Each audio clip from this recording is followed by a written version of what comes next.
اصحاب الرس،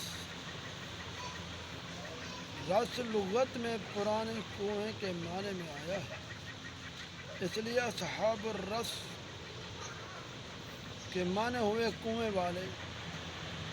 اللہ تعالیٰ نے قرآن مجید میں اصحاب الرس کے نام سے ایک قوم کی سرکشی اور نافرمانی کی وجہ سے اس کی ہلاکت کا ذکر فرمایا ہے۔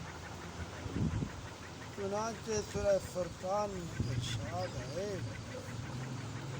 وَعَادًا وَثَمُودَ وَأَصْحَابَ الرَّسِّ وَقُرُونًا بَيْنَ ذَلِكَ كَثِيرًا وَكُلًّا ضَرَبْنَا لَهُ الْأَمْثَالَ وَكُلًّا تَبَّرْنَا تَتْبِيرًا۔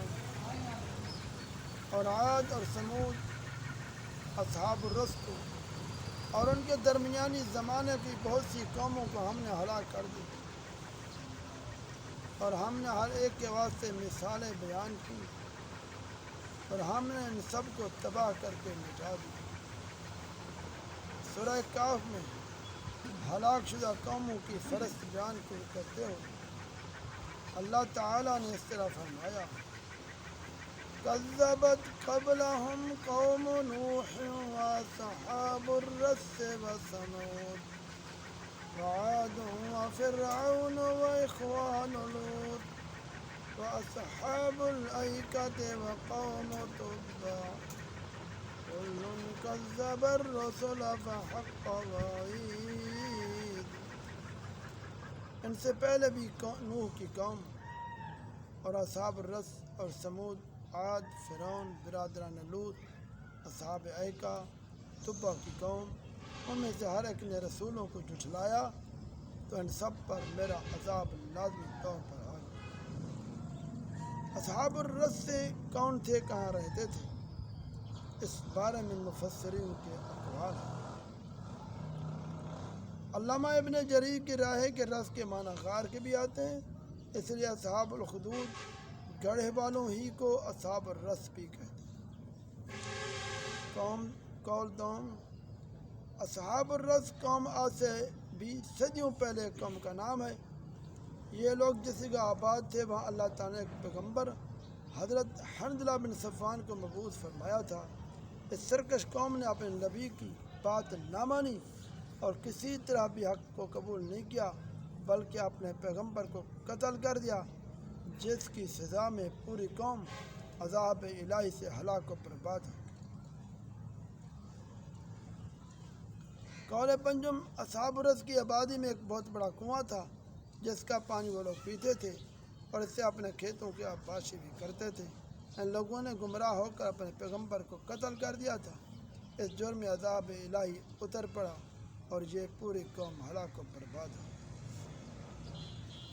ان اول الناس يدخل الجنة يوم القیامة العبد الاسود، جنت میں سب سے پہلے جو شخص داخل ہوگا وہ ایک کالا غلام ہوگا، اور یہ اس لیے کہ ایک بستی میں اللہ تعالیٰ نے اپنا ایک نبی بھیجا مگر ایک کالے غلام کے سوا کوئی اس پر ایمان نہیں لایا۔ پھر اہل شہر نے اس نبی کو ایک کنویں میں ڈال کر کنویں کے منہ کو ایک بہت بھاری پتھر سے بند کر دیا تاکہ کوئی کھول نہ سکے، مگر یہ سیاہ فام غلام روزانہ جنگل سے لکڑیاں کاٹ کر لاتا اور ان کو فروخت کر کے کھانا خریدتا اور کنویں پر پہنچ کر پتھر اٹھاتا اور نبی کی خدمت میں کھانا پیش کرتا تھا۔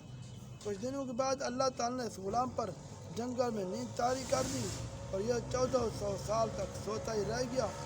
اس درمیان میں قوم کا دل بدل گیا اور ان لوگوں نے نبی کو کنویں میں سے نکالا، توبہ کی اور ایمان قبول کیا۔ پھر چند دنوں کے بعد نبی کی وفات ہو گئی۔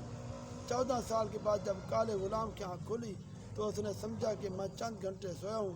جلد جلد لکڑیاں کاٹ کر وہ شہر میں پہنچا تو یہ دیکھا کہ شہر کے حالات بدلے ہوئے ہیں۔ دریافت کیا تو سارا قصہ معلوم ہوا۔ اسی غلام کے متعلق نبی اکرم صلی اللہ علیہ وسلم نے ارشاد فرمایا کہ جنت میں سب سے پہلے ایک غلام جائے گا۔ خلاصہ کلام، اصحاب الرس کے بارے میں قرآن سے اتنا تو پتہ چلتا ہے کہ ان لوگوں کا وجود یقیناً حضرت عیسیٰ علیہ السلام سے قبل ہو گزرا ہے۔ اب رہا یہ فیصلہ، یہ حضرت موسیٰ علیہ السلام، اور حضرت عیسیٰ علیہ السلام کے درمیان کے زمانہ کی کسی قوم کا تذکرہ ہے یا کسی قدیم العہد قوم کا ذکر ہے تو قرآن مجید نے اس کے بارے میں کچھ بھی بیان نہیں کیا۔ مذکورہ بالا تفاسیر سے یہ معلوم ہوتا ہے۔ دعا فرمو اللہ تبارک و تعالیٰ ہمیں ہدایت نصیب فرمائے، اپنے عذاب سے ہماری حفاظت یا اللہ آمین یا رب یا اللہ آمین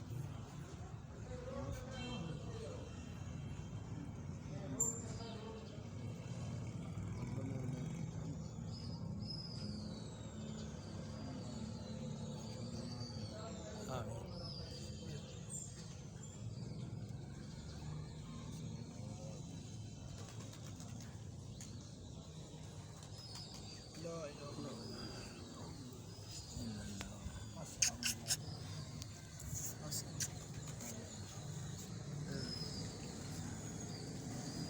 اللہ